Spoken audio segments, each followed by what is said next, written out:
Hello friends, कैसे हैं आप सभी लोग। डिवाइन लाइट्स एसोसिएशन टीम के हिंदी लिटरेचर क्विज सेगमेंट में आप सभी का हार्दिक स्वागत है। जी दोस्तों, बहुत दिनों के बाद लेकिन आपके लिए लेकर के आ गए हैं हम ये सेगमेंट।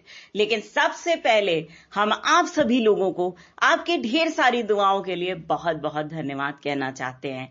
इसके अलावा जो आपने हमें सपोर्ट दिया है, प्यार दिया है, इसके लिए आप सभी को बहुत बहुत धन्यवाद। क्योंकि इसी प्यार और इसी सपोर्ट के वजह से हमारी सोचने की शक्ति बढ़ती है, हमारे डिसीजन मेकिंग की शक्ति बढ़ती है और हम अपनी और दूसरों की क्वालिटी ऑफ लाइफ को इम्प्रूव करने के बारे में सोच पाते हैं और उसके विषय में निर्णय ले पाते हैं। तो चलिए अब शुरू करते हैं हम ये सेगमेंट बिना किसी देरी के। सवाल नंबर 1, भाषा का मूल रूप कौन सा है? आंसर है मौखिक। अगला सवाल, खड़ी बोली हिंदी का साहित्यिक रूप किस शताब्दी में विकसित हुआ? आंसर 19वीं शताब्दी में। अगला सवाल, आचार्य महावीर प्रसाद द्विवेदी ने किस पत्रिका के माध्यम से खड़ी बोली को परिष्कृत और परिमार्जित करने में महत्वपूर्ण भूमिका निभाई? आंसर है सरस्वती। तो जी हाँ भाई, विद्या की देवी तो सरस्वती होती ही है, बात सही है। लेकिन एक बात और जानने की ये है कि जो सरस्वती पत्रिका है वो दरअसल वर्ष 1900 में शुरू हुई थी। ठीक है, अब महावीर प्रसाद द्विवेदी जी के संपादक बने 1903 में, है ना। और ये 1900 में जब शुरू हुई थी ये पत्रिका, तब उस समय इस पत्रिका के संपादक कौन थे? श्याम सुंदर दास जी, जो कि द्विवेदी युग के अच्छे साहित्यकार हुए हैं। ठीक, तो चलिए अगला सवाल ले लेते हैं। उत्तर भारत की खड़ी बोली हिंदी दक्षिण में किस रूप में विकसित हुई थी? आंसर है दक्षिणी हिंदी के रूप में। अगला सवाल, मध्यकाल में राजकाज की भाषा के रूप में किस भाषा को मान्यता मिली थी?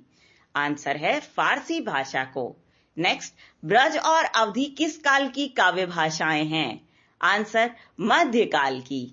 नेक्स्ट, हिंदी की बोलियों को कितने वर्गों में रखा जा सकता है? आंसर 5 वर्गों में रखा जाता है। नेक्स्ट क्वेश्चन, काशी नागरी प्रचारिणी सभा द्वारा हिंदी साहित्य का वृहद इतिहास कितने खंडों में प्रकाशित किया गया था? आंसर 16 खंड में। देखो, वैसे तो दोस्तों इसमें 16 खंड माने जाते हैं, ठीक है, लेकिन कहीं कहीं 18 भी लिखा होता है। तो एक काम कीजिएगा, जब आपके सामने 16 ऑप्शन ना आकर के 18 ऑप्शन आता है तो या तो उस पर टिक कर दीजिएगा, ठीक है।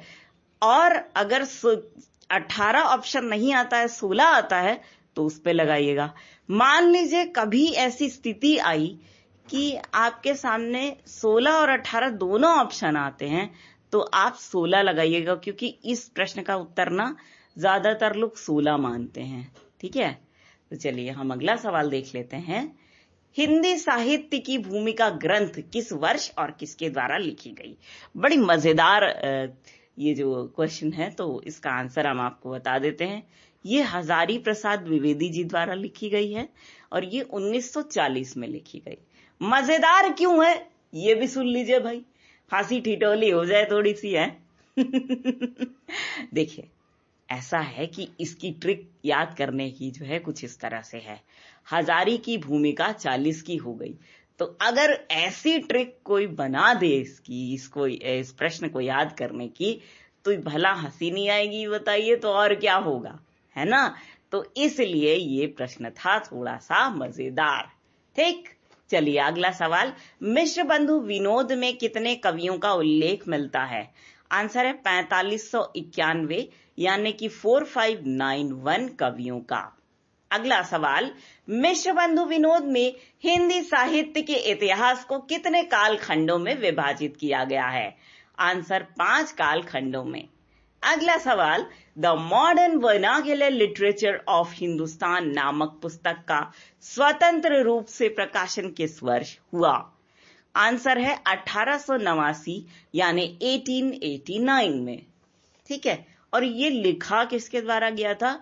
ये ग्रियर्सन के द्वारा लिखा गया था।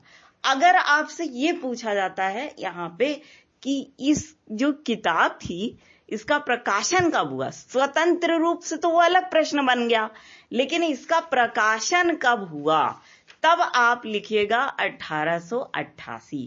ठीक, चलिए नेक्स्ट क्वेश्चन ले लेते हैं। हजारी प्रसाद द्विवेदी द्वारा लिखित हिंदी साहित्य का उद्भव एवं विकास और हिंदी का आदिकाल नामक ग्रंथों का प्रकाशन वर्ष क्या है? आंसर 1952। ठीक है, अब इसको याद कैसे करें, सवाल यही पे है। आदि का उद्भव 52 में हुआ, आदि का उद्भव, आदिकाल का उद्भव 52 में हुआ। ठीक है, इससे तो आपको दोनों किताबों के नाम याद हो जाएंगे। ठीक है, हिंदी साहित्य का उद्भव और विकास, ठीक है, और आदिकाल। ठीक, तो ये कब हुआ है? 1952 में। ठीक, अगला सवाल, हिंदी साहित्य नामक इतिहास ग्रंथ का संपादन किसने किया? आंसर है डॉक्टर धीरेन्द्र वर्मा। तो धीरे धीरे भाई ये संपादन कर रहे थे। तो चलिए अब अगला सवाल ले लेते हैं। किस युग को खड़ी बोली का स्वर्ण युग कहा जाता है? आंसर छायावाद युग को। नेक्स्ट क्वेश्चन, आदिकाल की रूढ़ियों, परंपराओं और प्रवृत्तियों को जानने में किस पुस्तक से सहायता मिलती है? आंसर है प्राकृत पेंगलम। अब दोस्तों चलते हैं हम अगले सवाल की तरफ, और वो अगला सवाल कुछ इस तरह से होगा। सत्यवती कथा को सूफी काव्य धारा की प्रथम रचना किसने माना है? सत्यवती कथा एक रचना है ना, इसको सूफी काव्य धारा की प्रथम रचना किसने माना है? आंसर है हजारी प्रसाद द्विवेदी ने। नेक्स्ट क्वेश्चन, अद्वैतवाद के प्रवर्तक कौन थे? आंसर शंकराचार्य जी। तो भैया प्रणाम करते हुए चलते हैं। ठीक है, अच्छा, प्रसाद भी बांट दिया ये। ओके, खा लिए सब लोग, चलें आगे। चलिए चलते हैं। नेक्स्ट क्वेश्चन है, अनुराग बांसुरी किसकी रचना है? आंसर है नूर मोहम्मद की। नेक्स्ट क्वेश्चन, रामायण महानाटक के रचनाकार कौन है? रामायण तो अपने आप में काव्य तो था ही, वाल्मीकि जी ने इसको लिखा था, लेकिन ये कह रहे हैं कि रामायण तो लिखा गया, बात सही कह रहे हैं आप, लेकिन रामायण महानाटक भी लिख दिया गया, तो इसके रचनाकार बताइए। उसके तो आपने वाल्मीकि और तुलसीदास बता दिए, बहुत बढ़िया, लेकिन महानाटक किसने लिखा था? तो महानाटक वही लिख सकता है जो कि इस मतलब जो ग्रंथ है उसमें प्राण भरने की शक्ति रखता हो, है ना। तो प्राणचंद चौहान, है ना, इन्होंने रचना की है रामायण महानाटक की। अगला सवाल देखते हैं, रामचंद्रिका को छंदों का अजायब घर किसने कहा? ओहो, आंसर है इसका राम स्वरूप चतुर्वेदी। नेक्स्ट क्वेश्चन, हिंदी भक्ति काव्य के प्रथम क्रांतिकारी पुरुष कर्ता कबीर है, ये कथन किसका है? आंसर है बच्चन सिंह। मतलब कहते हैं ना, छोटे बच्चन को भी ये पता है कि कबीर क्रांतिकारी कर्ता पुरुष हैं। ठीक है, तो छोटे बच्चन को, जैसे आप ऐसे बोलते हैं ना, तो इससे आप याद कर सकते हैं कि कौन बोला है। इस तरह की जो कथन है उसको बच्चन सिंह ने बोला है। नेक्स्ट, नगेंद्र के अनुसार प्रथम सूफी काव्य रचना कौन सी है? आंसर है हंसावली। नेक्स्ट, सुंदर विलास किसका ग्रंथ है? आंसर सुंदर दास का। नेक्स्ट, कुंभन दास के गुरु कौन थे? आंसर वल्लभाचार्य जी। तो भाई देखो, इसको याद कैसे करोगे आप लोग, सबसे बड़ी समस्या यही है। लेकिन इसको समस्या ना मानिए, अपॉर्चुनिटी मानिए, क्योंकि याद करने की बेहद आसान ट्रिक है ये जो हम आपको बता रहे हैं। अब देखो साथ कोरोना का माहौल चल ही रहा है, और क्या क्या हुआ, किस किस वजह से इस महामारी का रूप विकराल हुआ, आपको सभी को पता है। ठीक है, इन्हीं दिनों कुंभ मेले को भी लोगों ने एंजॉय किया था, खूब डुबकियां लगाई थी, है ना, और भीड़ भी थी वहां पे। तो अगर कुंभ मेले में अपने आप को कोई एकदम सही से बाहर निकालना चाहे तो कब निकाल सकता है? जब उसके पास बल होगा, है ना। तो इस तरह से आप याद कर लीजिए, बल बल। तो इससे आपको क्या याद हो जाता है कि कुंभन दास के गुरु कौन हुए? वल्लभाचार्य जी। नेक्स्ट क्वेश्चन, भरत मिलाप के रचनाकार कौन हैं? आंसर ईश्वर दास। नेक्स्ट, बंगला भाषा में रचित रामायण कथा का नाम क्या है? बंगला भाषा में रचित राम कथा का नाम क्या है? रामायण कथा बोल दिए, रामायण महानाटक अभी भी हमारे दिमाग में लग रहा है रच बस गया था, ठीक है। तो इसका नाम है कृतिवास रामायण। नेक्स्ट क्वेश्चन, श्रृंगार रस के घोर विरोधी कौन से संत कवि थे? आंसर है सुंदरदास। नेक्स्ट क्वेश्चन, संत काव्य का प्रधान रस है? आंसर शांत रस। देखो, यूं तो ये भक्ति रस होना चाहिए था, लेकिन क्या हुआ दोस्तों कि 9 रस की प्रधानता है। भक्ति और वात्सल्य 2 रस बाद में आए हैं, ठीक है, इसलिए इसको प्रधान रस नहीं माना जाता है। तो इसलिए संत काव्य धारा का जो प्रधान रस होगा वो कौन सा होगा? शांत रस। शांत रस कैसे आप ये लोग याद करोगे कि प्रधान रस शांत होगा? देखो, जब आपका मन शांत होगा, ठीक है, एकाग्र होगा, तभी तो आप भगवान को याद कर सकते हैं ना। तो इसलिए ऐसे इससे याद कर सकते हैं आप शांत रस को, ठीक है। नेक्स्ट, उज्जवल नीलमणि के रचनाकार कौन है? आंसर रूप गोस्वामी। नेक्स्ट क्वेश्चन, चतुर्भुज दास के गुरु कौन थे? आंसर विठलनाथ। मतलब जो है दास जी क्या कर रहे थे? 4 भुजाएं फैला करके बैठे हुए थे, ठीक है। बिठा दिया गया था उनको, तो बिठा से आप क्या याद कर सकते हैं? विठलनाथ, ठीक। नेक्स्ट, साहित्य का इतिहास दर्शन के लेखक हैं? आंसर है नलिन विलोचन शर्मा। तो नलिन विलोचन शर्मा जी क्या करते हैं? दर्शन कराते हैं साहित्य के इतिहास का। नेक्स्ट क्वेश्चन, नीला चांद किसकी रचना है? आंसर शिव प्रसाद सिंह की। नेक्स्ट क्वेश्चन, सखाराम बाइंडर के रचनाकार कौन हैं? सखाराम बाइंडर के रचनाकार हैं विजय तेंदुलकर। अब देखो, तेंदुलकर क्या करते थे? उनकी लोगों के साथ बाइंडिंग बहुत अच्छी थी, ठीक है। बाउंड होकर के इंडिया की टीम को लीड करते थे और इंडिया की टीम जीतती भी थी।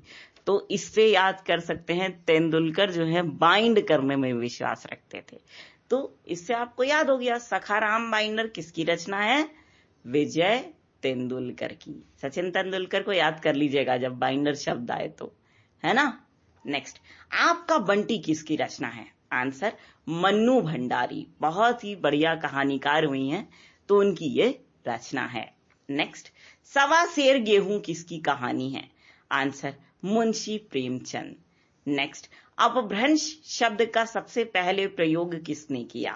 आंसर पतंजलि। नेक्स्ट, अपभ्रंश को आभीरों की भाषा किसने कहा है? आंसर आचार्य दंडी ने। नेक्स्ट, अपभ्रंश को देशी भाषा किसने माना है? आंसर है जॉर्ज ग्रियर्सन ने। नेक्स्ट, अवधि का अन्य नाम क्या है? आंसर कोसली। नेक्स्ट, अवध विलास किसकी रचना है? आंसर लाल दास की।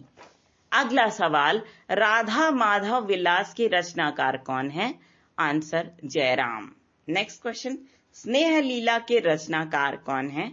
आंसर विष्णुदास, ठीक है। विष्णु जी क्या करते हैं? सबसे स्नेह करते हैं, इसलिए आप इसको इस तरह से याद करेंगे ना तो आपको याद हो जाएगा, भगवान विष्णु क्या करते हैं? सबसे स्नेह करते हैं। नेक्स्ट, हिंदी साहित्य का दूसरा साहित्य के लेखक हैं? Answer doctor Bachchan Singh. Next, Hindi साहित्य का आधा इतिहास के लेखक हैं? आंसर सुमन राजे। इसको ऐसे याद कर लो कि आधा सुमन किसी को नहीं दिया जाता, ठीक। सुमन मतलब होता है फूल, तो आधा फूल याद करोगे तो आपको याद नहीं पड़ेगा। आधा सुमन या फूल किसी को नहीं दिया जाता, तो तो आप ऐसे याद करोगे तो आपको आराम से याद हो जाएगा कि हिंदी साहित्य का आधा इतिहास किसने लिखा हुआ है, तो सुमन राजे ने लिखा है। कमाल है भाई। नेक्स्ट क्वेश्चन है, कुमार पाल प्रतिरोध के रचनाकार कौन है? कुमार पाल प्रतिरोध के रचनाकार हैं सोमप्रभ सूरी। अगला सवाल, प्रबंध चिंतामणि के रचनाकार हैं? आंसर मेरु तुंग। नेक्स्ट क्वेश्चन, नाभादास के गुरु थे? Answer Agradas. Next question, Hanuman नाटक के रचयिता हैं? आंसर हृदय राम। अरे वाह। नेक्स्ट क्वेश्चन है, सीतायन किसकी रचना है? आंसर राम प्रिया शरण दास की। नेक्स्ट, भक्ति काल को स्वर्ण युग किसने कहा है? आंसर श्याम सुंदर दास ने भक्ति काल को हिंदी साहित्य का स्वर्ण युग कहा है। अच्छा, स्वर्ण युग और काल यहां पे डिफरेंस हो जाता है, बहुत ही माइनर डिफरेंस है, लेकिन नंबर कट सकते हैं इसलिए इसको ध्यान रखना पड़ेगा। स्वर्ण युग कहा है भक्ति काल को किसने? श्याम सुंदर दास ने। और स्वर्ण काल किसने बोला है? जॉर्ज ग्रियर्सन ने। नेक्स्ट क्वेश्चन, भक्ति काल को लोक जागरण काल किसने कहा? आंसर है हजारी प्रसाद द्विवेदी ने। नेक्स्ट, आलवार शब्द का अर्थ है? आंसर है मग्न होना। नेक्स्ट क्वेश्चन, सुमेलित कीजिए। देखो इसमें क्या करना है कि आपको कुछ रचनाएं दी गई हैं, उनका रचना वर्ष आपको बताना है कौन सा सही है। तो देखो सबसे पहले हंसावली आता है, तो हंसावली का रचना वर्ष है 1370। इसी को डॉक्टर नगेंद्र ने प्रथम सूफी काव्य रचना माना है। किसको? हंसावली को। ठीक है। नेक्स्ट है चंदायन। मुल्ला दाऊद ने जो रचना लिखी है चंदायन, इसका रचना वर्ष है 1379। नेक्स्ट है सत्यवती कथा, ईश्वरदास की लिखी गई है, 1501 में ये रचना लिखी गई। नेक्स्ट है मृगावती, कुतुबन की रचना है ये, और इसका रचना वर्ष है 1503। नेक्स्ट क्वेश्चन है, छताई वार्ता के रचनाकार कौन है? Answer Narayan Das. Next question, Tulsidas को कली काल का वाल्मीकि किसने कहा है? आंसर है नाभादास ने। नेक्स्ट, तुलसीदास को चलता फिरता तुलसी तरु कहा है? आंसर है मधुसूदन ने। बहुत बढ़िया नाम दिया है इन्होंने। अब हम चलते हैं अगले सवाल की तरफ, और हमारा अगला सवाल कुछ यूं है, भक्तमाल के टीकाकार कौन है? Answer Priyadas. Next question, Kamayani पुनर्विचार किसकी रचना है? आंसर मुक्तिबोध की। देखो यहां पे क्या हो रहा है, कामायनी किसकी रचना हो गई? ये हो गई जयशंकर प्रसाद की, सिर्फ कामायनी। और जब हम कभी बोलते हैं कामायनी पुनर्विचार, तो ये किसकी रचना हो गई? मुक्तिबोध की। ठीक है, बहुत ही माइनर डिफरेंस है, इस बात को समझ करके हमें आगे बढ़ना है। नेक्स्ट क्वेश्चन, आनंद अरुणोदय के रचनाकार कौन है? आंसर बद्री नारायण चौधरी प्रेमघन। नेक्स्ट है अछूत की शिकायत के रचनाकार हैं? नेक्स्ट आंसर है हीरा डोम। अगला सवाल, करुणा कादंबिनी के रचनाकार हैं? आंसर गया प्रसाद शुक्ल सनेही। नेक्स्ट, सिद्ध साहित्य किसकी रचना है?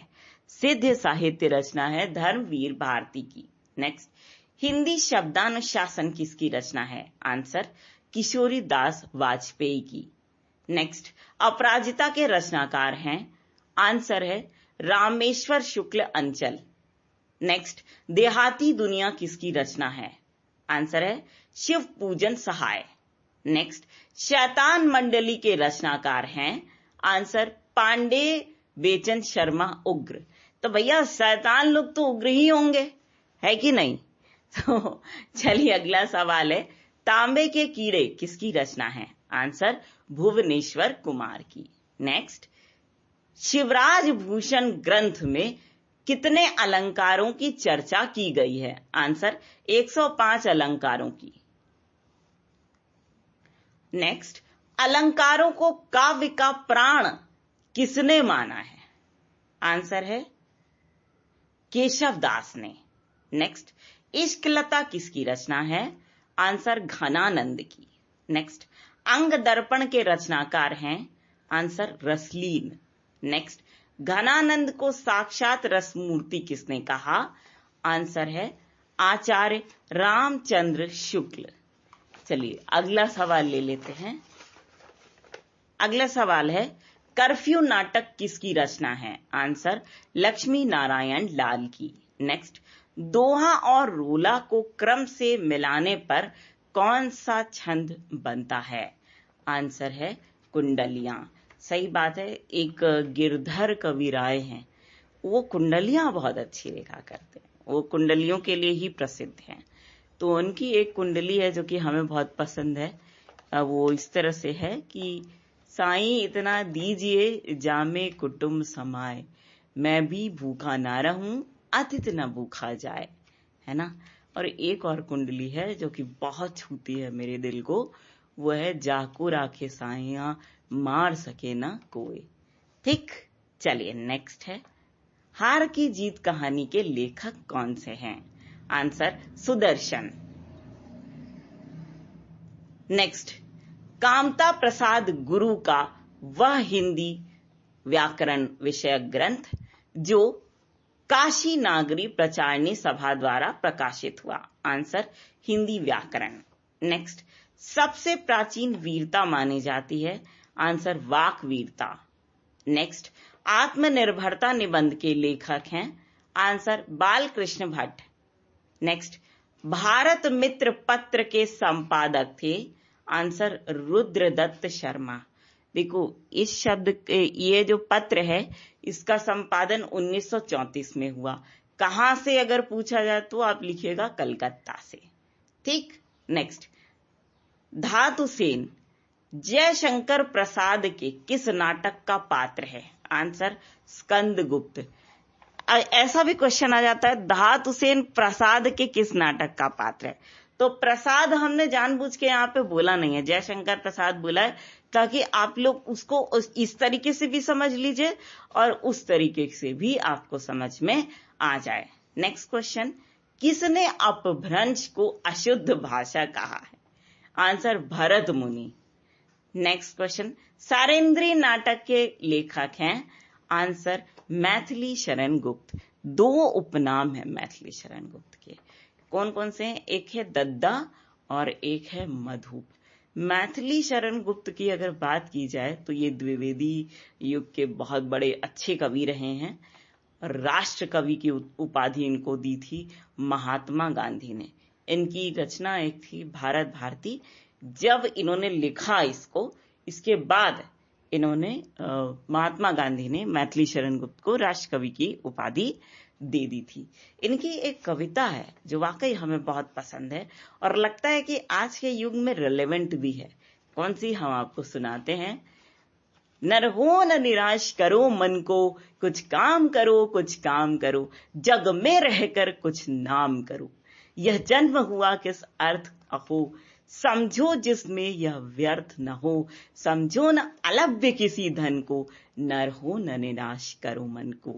तो चलिए इस कविता के बाद हम अगला सवाल ले लेते हैं। अगला सवाल है, कृषक क्रंदन किसकी रचना है? आंसर गया प्रसाद शुक्ल सनेही की। नेक्स्ट क्वेश्चन, हरिऔध कृत काव्योपवन का प्रकाशन वर्ष क्या है? आंसर है 1909। नेक्स्ट, प्रिय प्रवास का प्रकाशन वर्ष लिखिए। आंसर है 1914। तो दोस्तों ये थे हिंदी साहित्य के कुछ महत्वपूर्ण प्रश्न जिन पर हमने आज प्रकाश डाला है, जिनको हमने आज पढ़ा है। तो दोस्तों इसी सवाल और इसी जवाब के साथ हम सेगमेंट तो यहीं पे खत्म करते हैं, लेकिन हम आपसे एक रिक्वेस्ट करना चाहते हैं। हमें चाहिए आपसे बहुत ही प्यारा सा गिफ्ट। क्या है वो गिफ्ट? आपका अच्छा स्वास्थ्य। सबसे पहली तो ये चीज है, सब लोग अपना ध्यान रखिएगा। जो आपके सपोर्टर्स हैं, जो आपके सहयोगी हैं, साथ में आपके पेरेंट्स हैं, परिजन हैं, उनके अच्छे स्वास्थ्य का ध्यान रखिए, खुद के भी अच्छे स्वास्थ्य का, साथ में आपके परिजनों की और आपके सहयोगियों की खुशी, ये भी एक गिफ्ट है। और साथ में आप सभी लोगों की ढेर सारी सफलता, छोटी मोटी किसी भी प्रकार की सफलता, वो हमारे लिए एक गिफ्ट है जो कि हमें जरूर से जरूर चाहिए।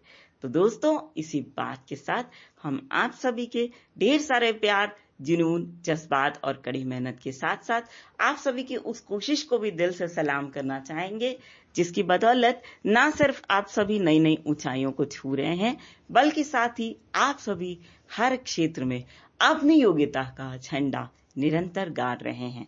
तो इसी बात के साथ और इसी गर्व की भावना को अपने मन में संजोए हुए एक बार फिर पूरी डिवाइन लाइट्स एसोसिएशन टीम की ओर से हम आप सभी को कहना चाहेंगे दिल से प्यार भरा नमस्कार।